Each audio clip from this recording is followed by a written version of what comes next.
Good evening, everyone. This is Mike B, the Silver Devil, the Dark God of the Klippa. You are in the Temple of Sitra Achra, the Temple of the Backwards Three. Welcome. Tonight I'm going to give you a brief demonstration live, and I'm going to be doing this a lot more lately, so if you didn't catch it live tonight, you'll still have many opportunities in the future to go live with me. I'm going to do a Jinn ceremony straight out of Corwin Hargrove's Practical Jinn Magic. This Jinn ritual is for Thursday, and that's the day of Jupiter, obviously, and this is a financial ritual that is designed to bring money. And not just money, this ritual is designed for people that are self-employed. This ritual is designed for people who work on commission or need repeat clientele in order to be successful. All right? So we're going to use a very specific ritual, and it's going to go well. All right. The power of the angelic power of the day, which rules over the Jinn ruler of the day, is Tzedikiel. Okay? The Jinn ruler of the day is Shamhurish al-Tayar. All right? So the Jinn altar works like this. Let me show you. This is a pictorial representation of the Jinn forces in the Jinn court. You don't need to have this in order to work Jinn magic, okay? I like to use this because it allows me a visual aid and a visual fixture to my Jinn workings. I am going to do something a little bit differently tonight, though, and I'm going to show you that. All right? We're going to involve the brass bowl tonight. With a Tibetan brass bowl, if you move the mallet clockwise to make the vibration can be used to cleanse stones, imbue objects with power, manifest things, bring spirits to manifestation. Counterclockwise is a destructive vibration that disperses spirits like the Jinn. Jinn you can't banish, okay? You have to disperse them. Dispersing the Jinn is like taking a cloud of toxic gas and blowing it so that it diffuses itself to the point where it's no longer coherent, it's no longer together. That's how you deal with the Jinn. This bowl, all you have to do is take the spirit and put it in the bowl and hit the bowl and go counterclockwise. Even goetic spirits really, really don't like the vibration counterclockwise. It's disruptive, it's confusing, it's painful, it's debilitating. So theoretically, you can use this bowl for anything. I've used it to destroy parasites. I've used it to punish unruly spirits and get compliance. It's a great tool. Tonight, we're going to use it as we build up our chanting with the Jinn to make the Jinn manifest. Okay? It's going to be a great ritual. What you need for sure is the black candle that's lit. I'm going to show you my technique. We're going to use sandalwood.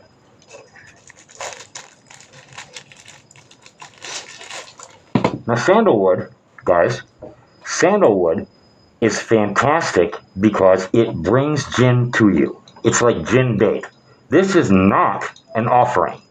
You are not giving this as an offering. This is to set the stage for your Jinn work. Okay? Do not give the Jinn offerings. If you give the Jinn offerings in the beginning, when you first start out, you'll be sorry because they'll start to expect offerings and they will feel indignant and rebellious when you don't give them the offerings. Your best bet is to not do it when you first begin Jinn work. Now, when you become advanced and start working into Baal Cadman's type of Jinn work, well, that's a little different. There's different rules that apply in those situations, and we'll talk about that another time. All right. Now, on the board, you're going to see these right here. These are the kings and queens of the day. Sunday, Monday, Tuesday, Wednesday, Thursday, Friday, Saturday. We take the king of the day and put it front and center. These are the three Jinn that it commands. These are the four elders at the quarters. Okay? That's how I like to do this with the Jinn. It's very easy, very easy.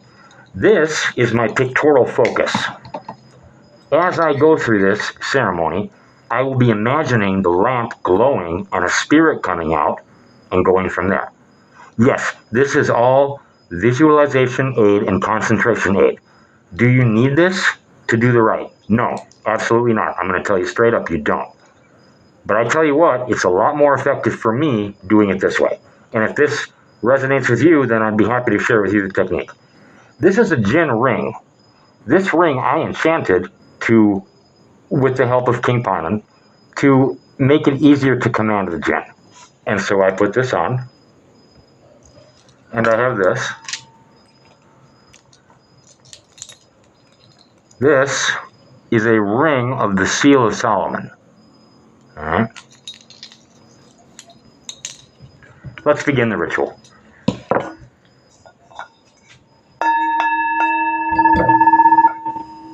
El, El, El, El,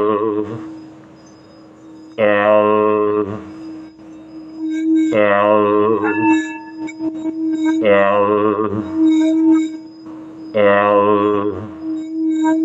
El, Taka Zario Shakamunishis Ehie Ashur Ehie Adonai Zabayoth Malik Malika Malikun Maslamun Taplia Mazjal Tarkam Kolanud Barhayula Kosmos Shimha here Jibriel Jibriel Jibriel Mikael Mikael Mikael Israfel Israfel Israfel Azazel Azazel Azazel Azrael Azrael Azrael Mazer Kantan Kaswara Ta'ikal. By the power of Siddiqiel, I call upon mighty King Shamhurish al-Tayar. I wish for financial appreciation for my work. I wish for an increase in business and clientele for the Temple of the Backwards Tree. Let there be more projects started. Let there be more sales done. Let there be more cash flow. Let the revenue increase. That is my wish, mighty King Shamhurish al-Tayar. Mighty King Shamhurish al-Tayar, you have never failed me in the past. Your vault is full, and you are a very generous king. Please grant my wish for an increase in prosperity via financial appreciation. Tan Keyush, Firas, Mufarish. And that is the ritual. That is the ritual. The three last names that I pronounced, Tan Keyush, Ferish, and Firas, that would be these three.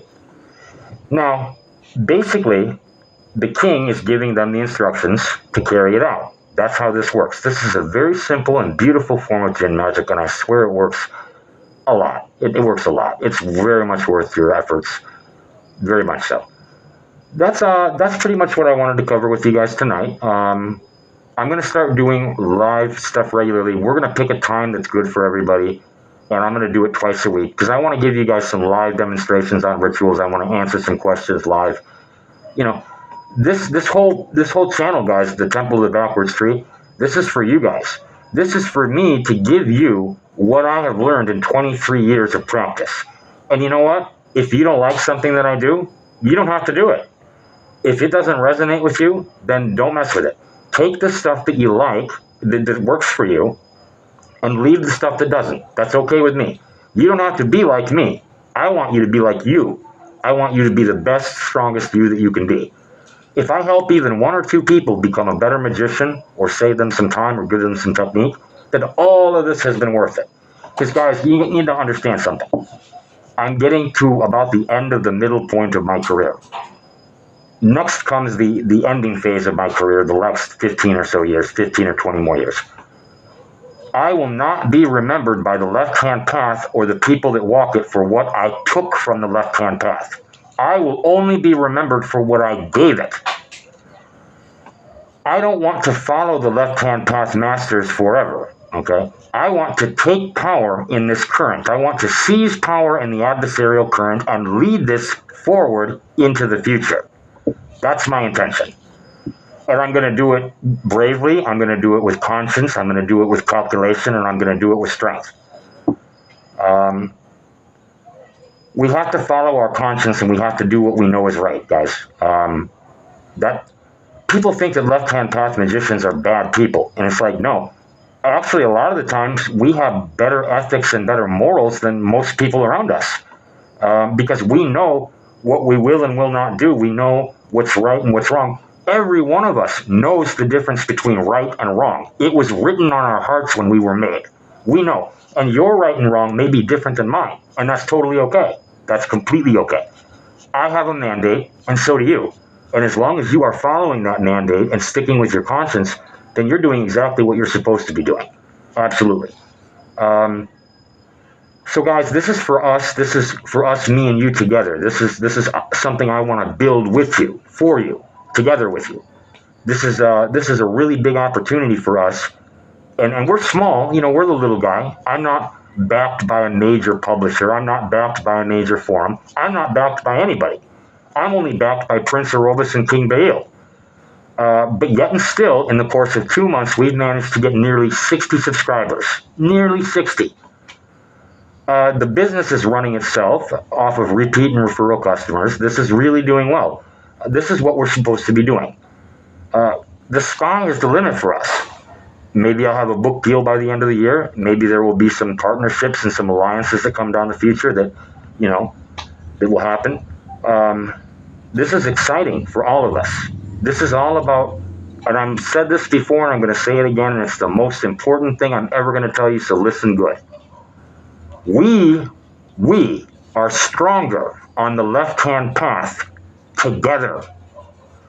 The days of us being lone wolves, fuck the world, fuck everybody's authority, fuck being together with other people, that needs to be over with. We have so many external enemies on the left-hand path. We need to be together. We don't have to follow under one leader or all salute to one flag. That's not what I'm saying. I'm saying that when we help each other, when we cooperate with one another, it benefits all of us. I'm going to leverage the relationships that I'm building in order to reach more and more people and turn this thing into something that really could be beneficial to a lot of people. That's my intention. We are stronger together. We don't have to fuck each other over just for the sake of proving our own individuality. That's childish. That's childish. To step on someone else's ambitions because they're smaller than you, guys, don't do that. Be bigger. Really, be bigger. If you see a smaller guy trying to do something, reach down and give them a hand, okay? Like you would want to be done. I didn't get to where I am today on my own. I had two amazing teachers. Two adepts and one master. And if it wasn't for them, I wouldn't be here today. If it wasn't for Orobus, I wouldn't be here today. And really, you are the product of a lot of things going the right way, too. So, cooperation, reconciliation, friendship, leveraging these friendships and reaching more people, this is where the power is, guys. You need to understand, the Judeo-Christian Islam faiths that dominate 2/3 of this world are adamantly against what we believe. They are adamantly against what we are trying to do, especially if you are in the adversarial current. In the left-hand path, there are a lot of currents. And there's a lot of different ways to carry the left. But no matter which way you carry it, if it ain't right, it's left in their minds. I'm saying that to say this. We have been persecuted for thousands, over 1,000 years now. Those days are coming to a close, and the tide is turning, and day is turning to night. But we need each other, and we need to start backing each other up, and we need to be with each other and support each other. That's what I'm saying. It doesn't hurt me to help anybody else. It doesn't hurt my sales. It doesn't hurt my business when I promote other magicians that I believe that are solid and good. That doesn't hurt me at all. I'm big enough to where that's absolutely fine. And so are you. You're big enough to where that's fine too. Like my rituals and stuff that I record here. I say who's the source material because I don't want to be accused of plagiarism. I don't want to build a name based on somebody else's work. That's not what I do. If it's somebody else's work, I'll give them credit for it as long as I know that that's their work, for sure. Just be respectful, guys.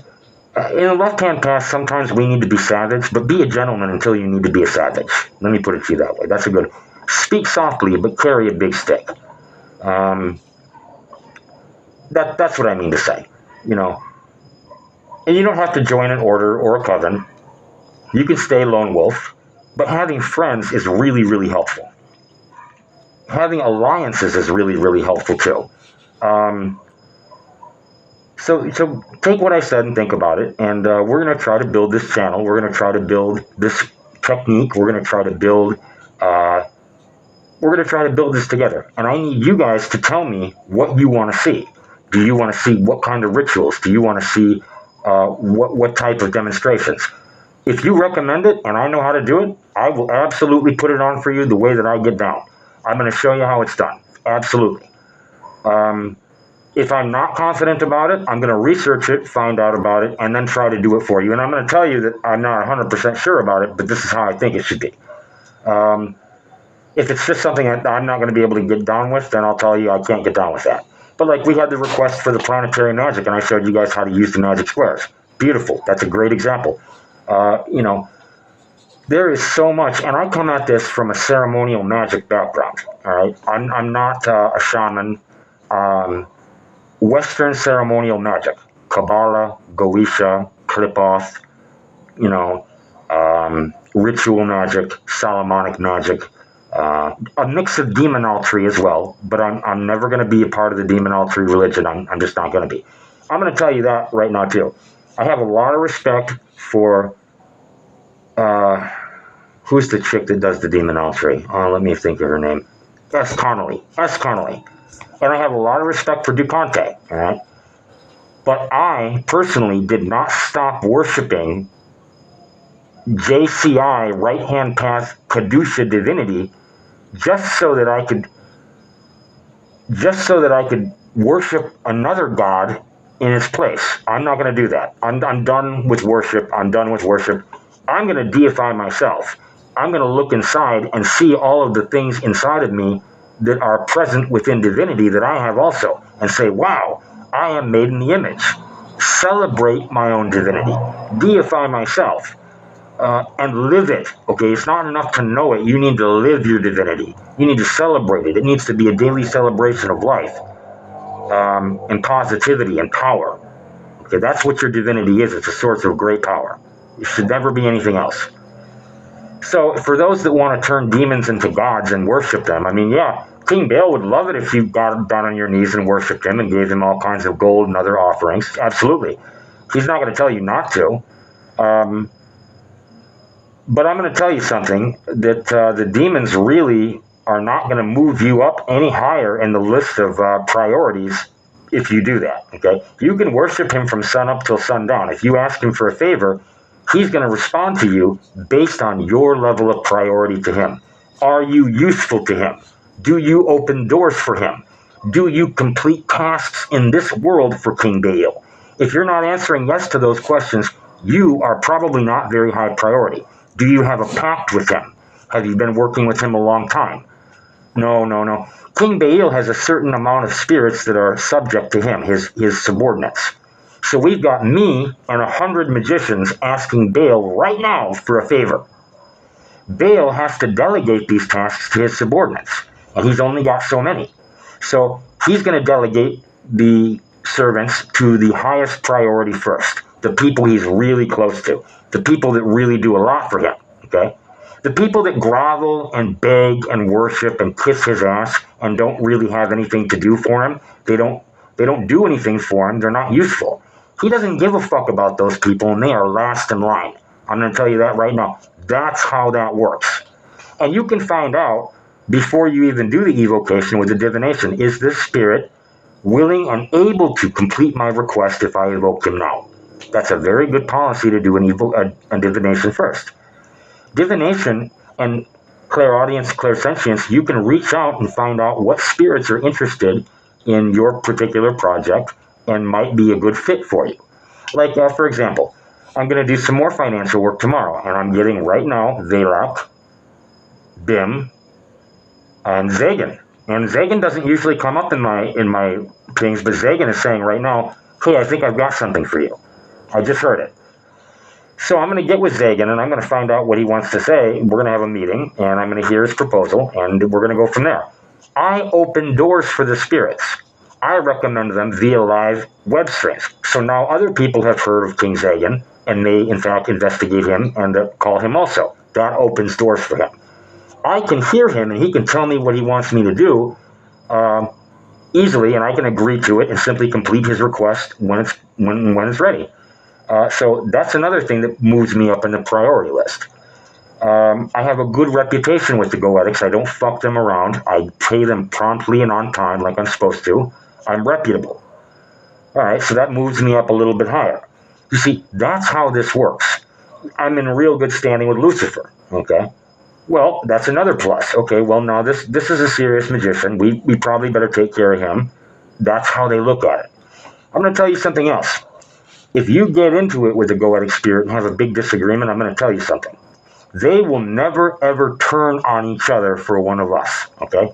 They may squabble amongst each other and have territorial disputes in hell, the underworld, okay? They jockey for position constantly. I was told that the spirits' ranks are not static, they're more dynamic, and they change with time. But we don't know that because we're not on the inside.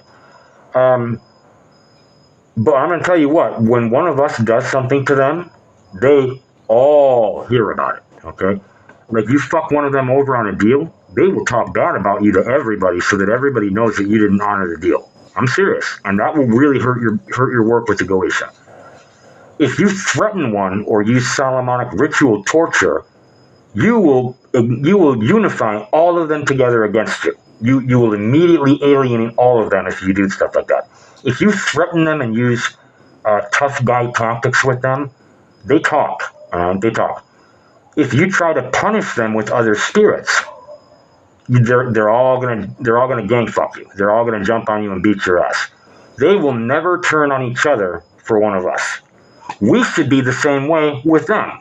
If it was really if we were gonna really keep it real, but we can't, obviously, but we should.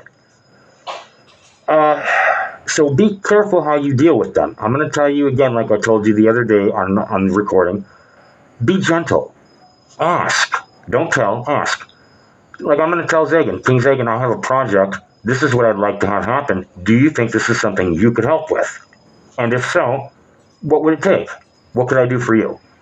Because I'm not asking for something for free. I don't believe in that, okay? I don't believe that Zagan should stop what he's doing to satisfy my requests and have nothing in it for him. I don't believe that. Some people say, oh, well, the spirit can manifest its strength in our world. That's its reward. No, they have agendas, and they're very different than ours. Okay? They are on some really different time than ours. The things they want done are very, very unusual when we view them through human eyes. But they make perfect sense to the spirit and its agenda. So whatever they want. Like actually Zagan, I'm hearing right now, is saying deposit savings account X amount, saving for rainy day. Doing this once or twice a month. Zagan is saying, I want you to get on a savings program if I'm going to do this for you. So now I need to consider, am I willing and disciplined enough to do a savings program in order to get his help? Basically, once we flesh out the details, and the devil is always in the details, we may have a real agreement here. And that's just from what I could pick up from the static. My clairaudience isn't perfect, but it's about 80%. All right. I think I've told you everything I need to tell you tonight. Let me tell you one more thing. It's okay to practice jinn magic on an infernal altar. But I do not practice angelic magic or fey magic or other kinds of magic on an infernal altar. That's a no-no. The left-hand path entities are very, very territorial. When other spirits of different vibrational thresholds encounter them, they react with force and threat of force. Hey, this is our territory. What the fuck are you doing here? And it will turn into some shit. If you bring angels into that, it will immediately turn into some shit. Now, you could say, well, Mike, what about Marbus and Raphael working together healing somebody? Okay, I didn't say that couldn't happen. It's very possible to take an angelic spirit, like a Shem angel or an archangel, whatever, and a goetic spirit, and have them attack the same problem, but from different angles, without interfering in one another's work. They're not working with each other, they're working on the same problem from different sides. That's manageable. And here's another thing. Do not put Shem angels on goetic spirits to mind them as supervisors unless you really need to. Okay? That pisses people off. Okay, that's an alienating move, man. That's a move that's going to lower your stature in the eyes of the Goetia. It's going to make it harder to do business. It's going to make it cost more to do business. Does it work? Yes. Within certain parameters, yes, it does work. But don't expect to make any friends that way. All right. I had a spirit that was working on a client's case, and the spirit took my offerings. The spirit did everything, and I agreed to it. Okay. I'm not going to name him because I don't want to shame him. That's not my intention. But I work with him a lot. He did absolutely nothing on this client's case, and I did the tarot reading, and I saw that he did nothing. And I said, wow, and I'm getting bitched at about it. So I call him up and I say, look, man, you need to get out there and handle this. You took my offerings, and I'll do what you said you were going to do. If I have to call you again, I'm going to shem you. Well, he went out there and wanted to be a tough guy and didn't get the job done, so I called him back in a few days, and I slapped his particular Shem angel on him, sent him right back out there to get the job done, and within 3 days, it was done. And I'm like, why did we have to go through that? You know? Now I look like the asshole because I had to Shem you because you didn't want to behave properly. But you know what? I'm going to do it if you make me. I will do it if you make me. Don't do it if you don't have to do it. It's a technique that works, yes, but don't do it if you don't have to do it. That's what I'm telling you. Shem angels can be used as an invocation or a talismanic invocation on their own with great effect. Do not mix angels and demons on your altar. They will fight, and your temple will catch fire, or some disaster will happen, and your temple will end up in shambles. Or you'll end up with a ton of parasites and a really spiritually fucked up battleground of scorched earth, all right? That's not what you want. See, in my temple, in the temple of Sitra, in the temple of the backwards tree, I invoke the demon star Algol. I do the microcosmic ritual, the ritual of microcosmic alchemy.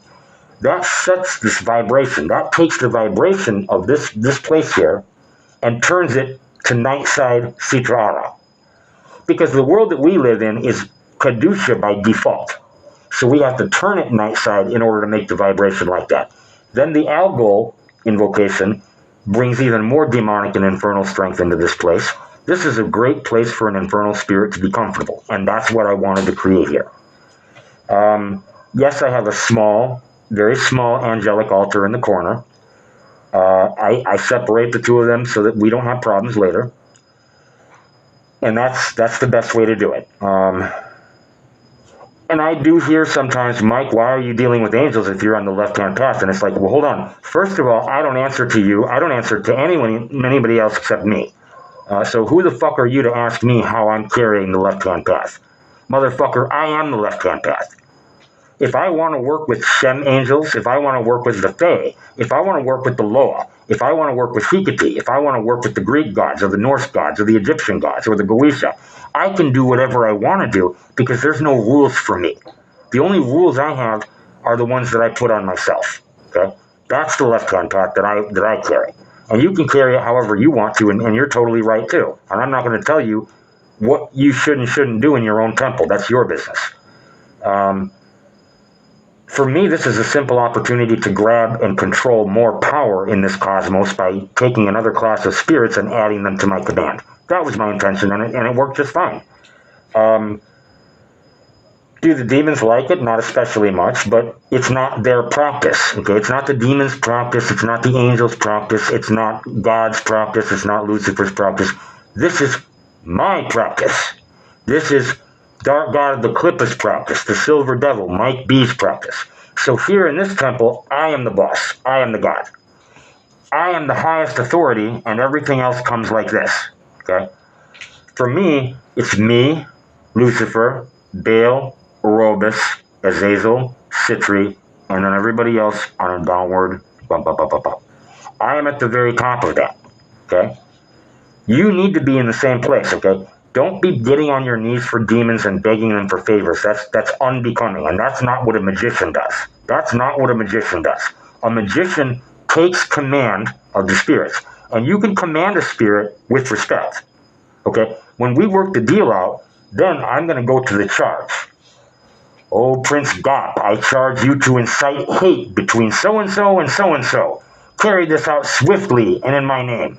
I now grant you license to depart. Return to your home or abode in a way that none are harmed, and may peace remain between us always. I bless you in the name of Sitrakra. That's the official charge. But I give him the charge once we've already made the agreement.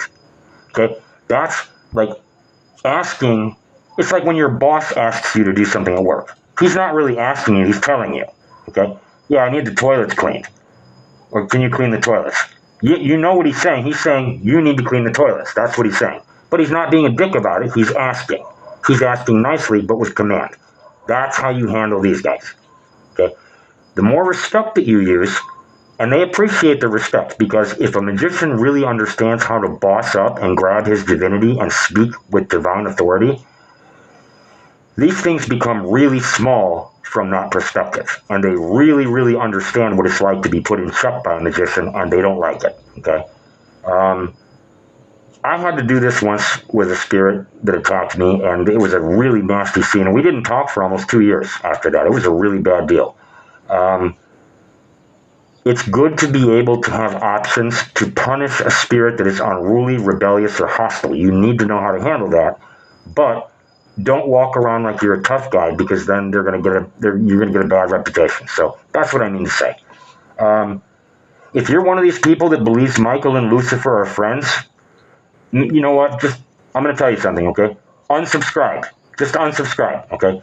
What your belief is contradicts every known source on that subject. All we know for sure is there was a big fight in heaven, and Lucifer took his portion and retreated from heaven, or was kicked out and went to earth. That's what we know for sure. They're not friends. They're family, they're brothers, but they're not friends, okay? To think that angels and demons are friends, guys, no, they're not. No, they're absolutely not. Raphael and Asmodeus are not fucking friends. You want to read the book of Tobit? Asmodee found a beautiful woman named Sarah. And when Sarah was getting married to a human man, he killed her husband on the wedding night before consummation. He killed 8 husbands in a row on the wedding night before consummation. Raphael was finally dispatched to handle him. Okay? Do you think Raphael and him had a big fight? Do you think Asmodeus and him are friends? No. What about Azazel being beaten and bound with a chain and thrown into a dark pit with sharp rocks face first, never to see the light of day again by Raphael at God's request? Do you think they're friends? No, they're not friends, man. How do you think King Baal feels going from a Canaanite god to being deposed by the Tetragrammaton Yahweh and being cast down as an infernal deity? Do you think he likes them? No, he doesn't. No. Do you get my point? There is a conflict of interest between these two parties from Jump Street, okay? They don't see eye to eye, and they have different objectives.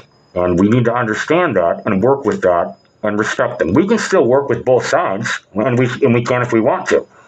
But we need to do it with respect. I don't bring Shem angel workings onto the infernal altar, because it's just going to start a fucking fight. Orobus told me once, he said, look, if you're doing the angel stuff, don't call me, because it's just going to start a fight. The demons have told me we will cross the street and walk to the other side of the street to avoid having a fight with the angels. That's how much we dislike them. But if they want to fucking fight, then we're going to fight. Like Orobus, he's not scared to fight with them. He's got plenty of troops too. But he says this is unproductive. This is a waste of time. This is not going to go anywhere. It's just going to escalate until an archangel gets involved, and then, or a throne or a power angel, and then it's going to turn into a deal that he can't control it, and it's going to have to turn into a retreat. he gets nothing out of that conflict except loss. So Aurobus says, fuck this, I'm not doing it. But the other demons, Agares, Haures, who else? Got some of the really aggressive goetics. They're up. Andras, President Glacial Bolas, they're up for a fight no matter what time it is. They don't give a fuck, win, lose, or draw. They will fight. You don't need that in your temple, man. That's how your temple can catch fire. That's how accidents and mistakes happen. It fucks the energy in your temple up. You don't need that. So just take my advice on that, please. And if you're one of the people that disagrees with me here, okay, there's nothing I can do. I can't make you believe me, but you know. Oh, hey, we have a viewer. Great, cool. Let me see who this is. Let's see. Maybe I know who this is. Maybe they have a question or a comment. Let's say hello. All right. Cool. I was just going to save this chat and then upload it later, but if we have a viewer, that's great. Yeah, if you disagree with me about the angel demon thing, whatever, man. I'm not going to argue with you. I've been at it for 23 years. If you think I'm wrong, okay, whatever. It's for your safety that I tell you stuff like that, though, okay? Not my safety, it's for your safety. Let me show you a technique tonight with tarot, all right? I'm going to show you a little technique that you need to start practicing if you really want to master the tarot. All right. We're going to move the gin altar. Here we go.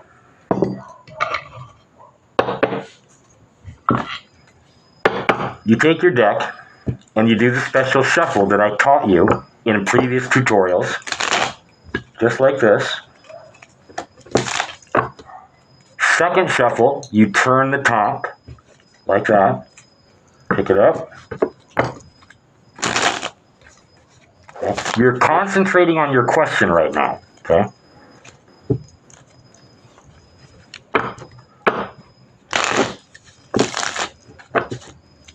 Okay.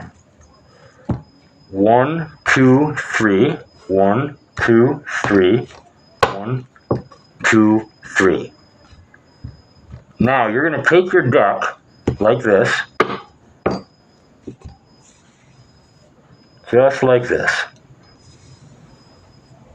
Okay, now you're going to concentrate on your question. Aurobus, do I need to do any other prosperity work this evening with the gin, or is this enough to really boost me up? That's my question.